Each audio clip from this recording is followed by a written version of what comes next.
apa, kapan saatnya, caranya gimana. Nanti teman-teman kelompok 5 tugas selanjutnya kita tunggu sampai akhir. Ini untuk tugas Anda, aktivitas Anda membuat video, semua membuat video ya. Nanti kalau bagus saya masukkan di KLC saya. Biasanya nanti saya ambil beberapa potongan terus kita ambil KLC-nya mengenai ekspor gitu ya. Oke, silakan. Semua akan dapat tugas membuat video nanti. Tapi ini presentasinya dulu. Yuk silakan. Maaf Pak, share screen-nya dari Bapak atau dari kami? Dari sana no. Oh, baik Pak. Ya silakan. Udah bisa kan? Nggak usah make host. Bisa Pak. Ya silakan.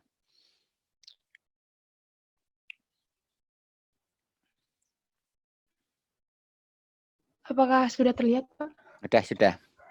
Yuk dibagi aja biar semua ikut aktif gitu.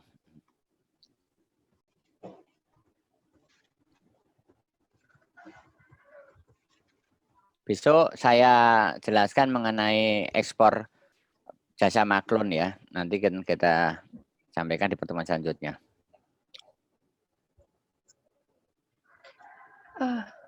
Baik, selamat pagi Bapak, selamat pagi teman-teman. Kami dari kelompok 5 yang beranggotakan saya, Lisa Fitristari, absen 15, lalu ada Indra Ahmad Juliarto, absen 10, lalu ada Degading Heru Asila Junior, absen 5, Nur Almito Muslindra, absen absen 25. Kami akan menjelaskan mengenai tahapan ekspor dan pihak-pihak yang terkait dengan proses ekspor. Yang pertama adalah pihak-pihak yang terkait dengan proses ekspor. Pihak pertama adalah eksportir. Eksportir didefinisikan sebagai orang, perseorangan, atau badan usaha, baik atau mengeluarkan dari daerah pabean. Lalu yang kedua adalah importir. Importir ini adalah orang yang melakukan transaksi dengan eksportir, yaitu orang dari luar negeri yang akan menerima barang dari eksportir. Yang ketiga adalah bank devisa. Bank devisa adalah bank yang dapat melakukan kegiatan jual beli secara keseluruhan dengan menggunakan mata uang asing hingga ke luar negeri. Jadi bank devisa ini akan melayani pembayaran ke luar negeri dan jual beli dengan valuta asing. Nah, bank devisa ini sendiri bisa dilihat di ojk.go.id. Nomor 4 ada bank importir.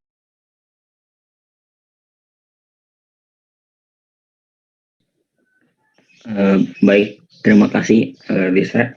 Saya akan melanjutkan tentang tahapan ekspor. Yang pertama ada kegiatan di mana eksportir melakukan korespondensi dengan importir di luar negeri. Nah, korespondensi di sini itu adalah aktivitas penyampaian maksud melalui surat dari satu pihak ke pihak yang lain. Dapat atas nama jabatan dalam suatu organisasi atau atas nama perseorangan. Biasanya, korespondensi ini disebut juga surat menyurat. Isi dari pesannya juga biasanya bersifat informasi atau persuasif. Informasi di sini seperti informasi tentang mutunya, tentang harganya berapa, atau ngituin produk baru dan lain-lain. Lalu ada persuasif, biasanya isinya tentang bujukan agar perusahaan yang menerima surat tertarik bekerja sama dengan yang mengirimkan suratnya. Lalu tahap yang kedua adalah eksportir dan importir mengadakan kontrak jual beli. Di sini terjadi ketika kedua belah pihak sepakat untuk bekerja sama. Kemudian importir membuka LC ke bank korespondensi. LC di sini atau biasa disingkat letter of credit atau surat kredit adalah cara pembayaran internasional yang memungkinkan seorang eksportir menerima pembayaran langsung tanpa menunggu berita dari luar negeri atau berita dari importirnya. Kemudian yang keempat, bank koresponden importir meneruskan letter of credit ke bank devisa eksportir. Jadi di sini bank dari importirnya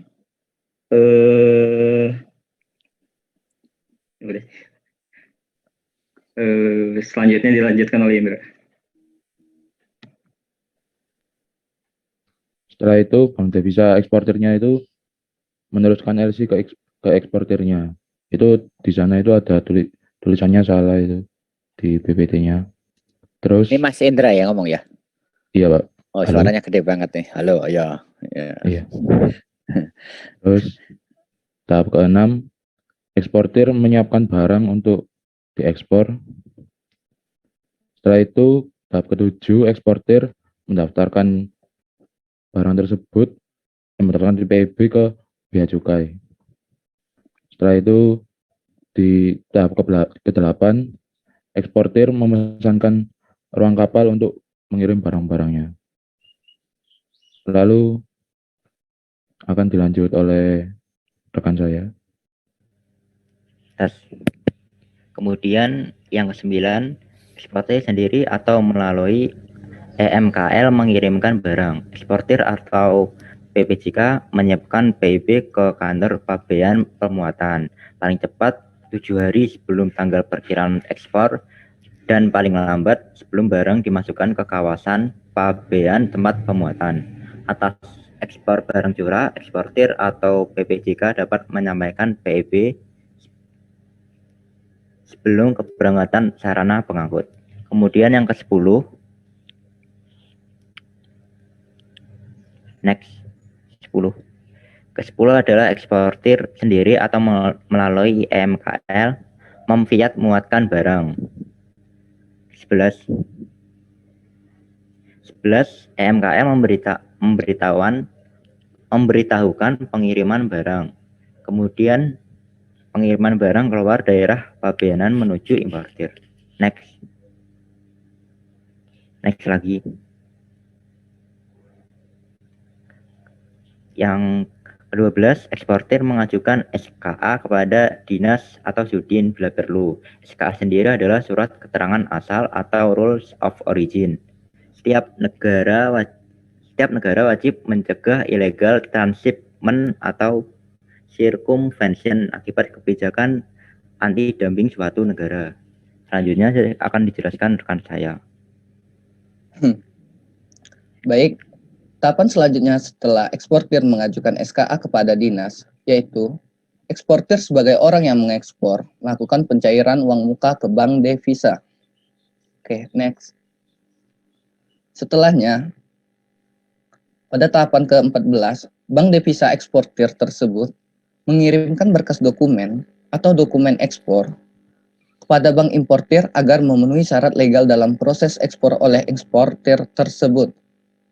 Next. Selanjutnya, proses tadi, bank devisa importir sebagai perantara mengirimkan dokumen ekspor tadi kepada pihak importir. Dan yang terakhir, importir mengambil barangnya di pelabuhan. Sekian, inilah 16 tahapan dalam proses tahapan ekspor.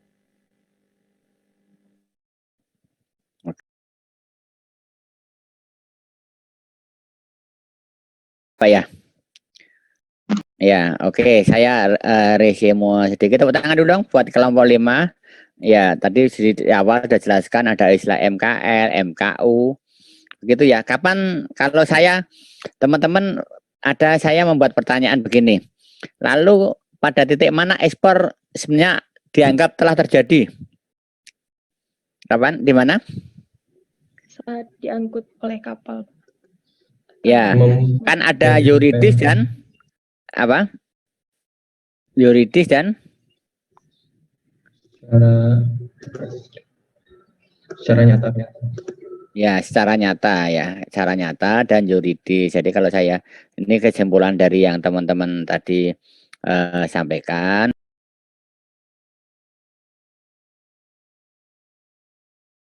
Nanti saya kasih teman-teman syaratnya boleh menggunakan nanti ada MKL, ada MKU, ada tracking, garden forward. Nah, dan saat ini MKL dan PPJK adalah identik. Jadi kalau ada PPJK itu juga ada boleh ya untuk mengatur ekspor impor. Nah, tadi kita mulai ya.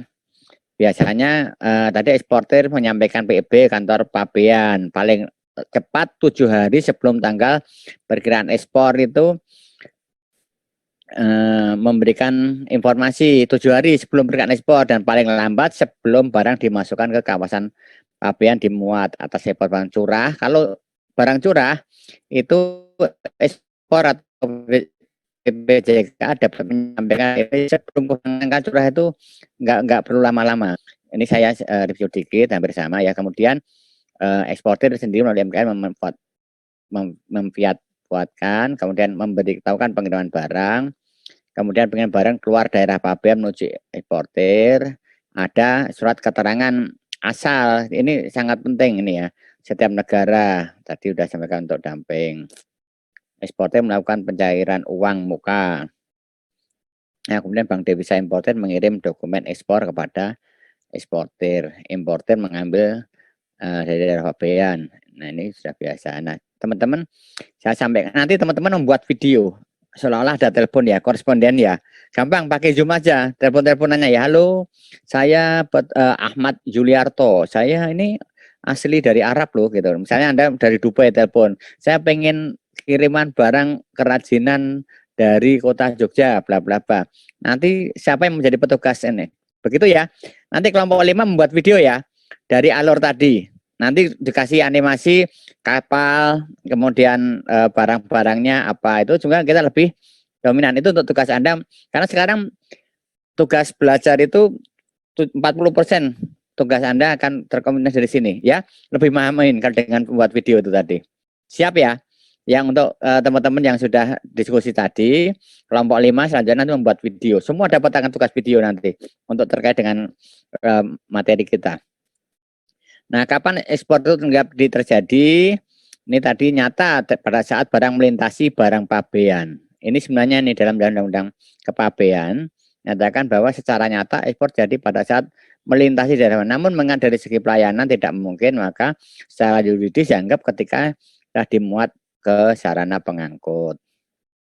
Ini sama. Apakah sarana pengangkut itu tadi ada ya kendaraan, sarana pengangkut setiap kendaraan pesawat udara dan sebagainya. Yang dimuat adalah dimasukkan barang ke dalam sarana pengangkut yang telah diajukan pemberitahuan. Maka tadi pemberitahuan dulu. Saya pernah visit ketika saya di PMA ke daerah Sidoarjo. Barang itu sudah sampai Amerika, Itali. Anda tahu nggak? Sana kan Tanggulangin ya. Tanggulangin itu produsen kulit. Ada yang dari Surabaya siapa? Ada yang dari Surabaya nggak? Nah, itu saya ke Tanggulangin. Di daerah Sidoarjo itu dia ngekspor sepatu tinggi-tinggi yang segini itu, yang saya lutut-lutut itu. Tas saya dikasih, Pak ini saya kasih, Bapak ambil silahkan berapapun. Zaman dulu tuh kita dikasih-kasih gitu masih mau. Sekarang nggak boleh kok, ya. Karena itu termasuk pemberian ini. Dikasih sepatu loh, ini kenapa Bu? Banyak dikasih tas gitu. Karena ini reject loh. Kenapa kok reject? Saya ngirim ke Itali, nyampe sono dikembalikan. Lah kenapa? Pas sebelum barang dimasukkan ke kontainer, isinya penuh, itu ada kucing masuk. Wah, ditutup. Kucingnya tuh pengen jalan-jalan ke Paris atau kemana gitu. Dibuka bau, kucingnya mati, udah terkapar gitu di bawah. Sehingga di reject, hanya gara-gara padahal sampai sini dibersihin lagi udah wangi. Nah, itu dijual-jual reject gitu. Pas kita verifikasi itu dikasih aja gitu, kasih 2, saya bawa 3 gitu. Zaman dulu ya belum modern, dikasih sepatu gitu seneng aja. Sekarang nggak boleh. Seharusnya dulu juga nggak boleh ya, cuma sepatu-sepatu ekspor gitu. Jadi ini namanya termasuk dimasukkan dalam sarana niat gitu. Terus kita lanjutkan sedikit. Nah, nanti kalau saya lihat nanti lalu pada dianggap telah terjadi, nyata terjadi pada saat melintasi daerah pabean tadi udah. Dokumen terkait ekspor nanti PEB ini termasuk dokumen yang disampaikan di A1, pemberitaan ekspor barang, ada nomor PEB-nya yang dibuat oleh ekspor BCK. Nah, nanti saya pertemuan berikutnya ini memang nggak ada, meskipun ekspor impor, nanti saya akan menjelaskan mengenai ekspor JKP dan BKPTB. Ini diatur di PMK 30 dan 70. Perbedaannya apa? Karena ini menyangkut jasa maklun. Ya, jasa maklun. Jadi nanti saya akan di pertemuan berikutnya saya akan menyampaikan kewajiban PEB, kemudian pelampiri invoice, berdasarkan perbedaan-perbedaan dari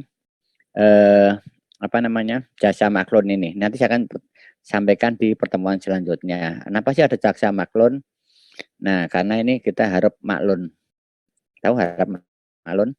Maklun tahu apa, teman-teman sebelum?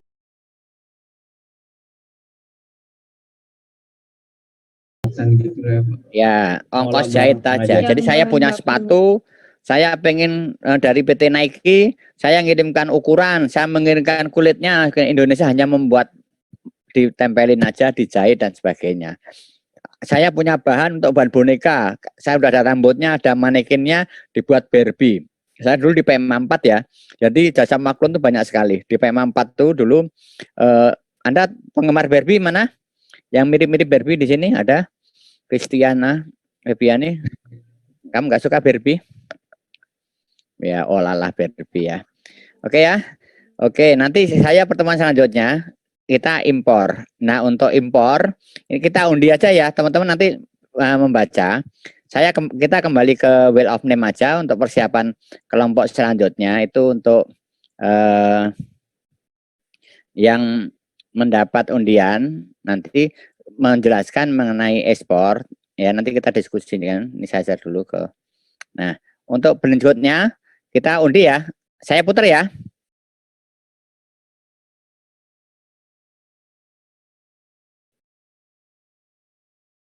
Kelompok 3, tepuk tangan dulu dong buat kelompok 3 ya. Nanti Anda sambil baca-baca pertemuan kelompok 3. Nah, Anda baca dulu aja, nanti yang minta dijelaskan yang mana saya diskusi sampaikan ya. Anda baca dulu aja semuanya, yang penting pembagiannya gimana biar menarik. Jadi kita ada waktu untuk presentasi di awal atau terakhir, nggak seperti tadi. Jadi sudah Anda mempelajari kelompok 3 mengenai impor. Nanti saya sampaikan untuk materinya. Oke, untuk malam ini kita nggak ada tugas dulu ya. Ya, Anda cukup istirahat dulu, tidur nyenyak, jaga kesehatan. Sehat ya. Oke, nanti untuk latihan impor akan kita sampaikan nanti setelah pertemuan ketiga saja. Oke, yuk saya cukupkan sekian dulu. Nanti pertanyaannya disimpan dulu aja, pelajaran dulu.